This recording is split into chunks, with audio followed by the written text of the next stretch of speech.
সড়কপথে বাঁকুড়ার বর্জনা থেকে দুর্গাপুরে এলেন রাজ্যের মুখ্যমন্ত্রী মমতা বন্দ্যোপাধ্যায়। শনিবার সিটি সেন্টারের বেসরকারি এক হোটেলে আসেন মুখ্যমন্ত্রী।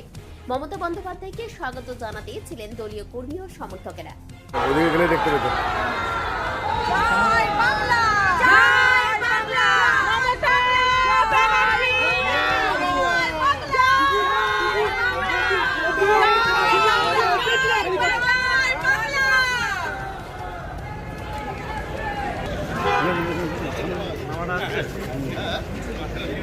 রবিবার আসানসোলে জনসভা আছে মুখ্যমন্ত্রী মমতা বন্দ্যোপাধ্যায়ের।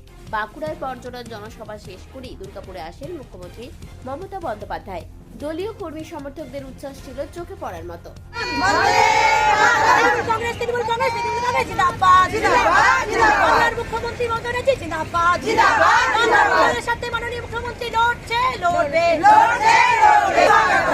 দুর্গাপুরে দিদিকে জানাই স্বাগতম, বৃদ্ধির জন্য দিদিকে জানাই ধন্যবাদ, দিদিকে বৃদ্ধির জন্য দিদিকে জানাই ধন্যবাদ। এই লক্ষ্মীর ভান্ডার যে প্রকল্প, তাতেই দিদি জিতে বসে আছেন। পাশাপাশি আমাদের যুব ভাইরা যাদের বেকারত্বের যাদের যে জ্বালা ছিল, সেই বেকারত্বের জন্য যারা পড়াশোনা করে এক্সট্রা কিছু ট্রেনিং নেওয়া বা তাদের পরীক্ষা বা প্রস্তুতির জন্য যে টাকাটা তাদের দরকার ছিল, বাবা মায়ের কাছে হাত পাততে হতো, আজকে কিন্তু যুবশ্রীর মধ্যে দিয়ে তাদেরকেও কিন্তু দিদি মেরুদণ্ড সোজা করার একটা বার্তা দিয়ে যুবসাথী প্রকল্প শুরু করে দিয়েছে। এবং বিরোধীরা যেটা বলছেন যে আমরা জিতলে ৩,০০০ টাকা করে দেব অন্নপূর্ণা ভান্ডার, আমাদের বাংলার মায়েরা তা বিশ্বাস করে না। আপনারা কি বিশ্বাস করেন? আমাদের বাংলার কোনো মারা বোনেরা বিশ্বাস করে না বিজেপি এলে ৩,০০০ টাকা দেবে।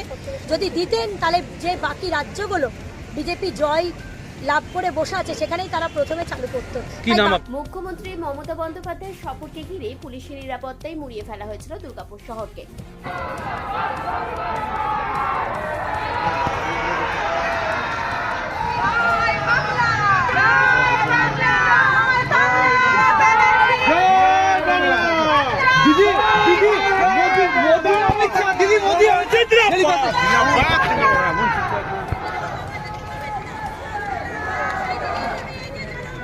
দুর্গাপুর থেকে অনুরাধা সেনগুপ্তের রিপোর্ট, খাঁটি খবর।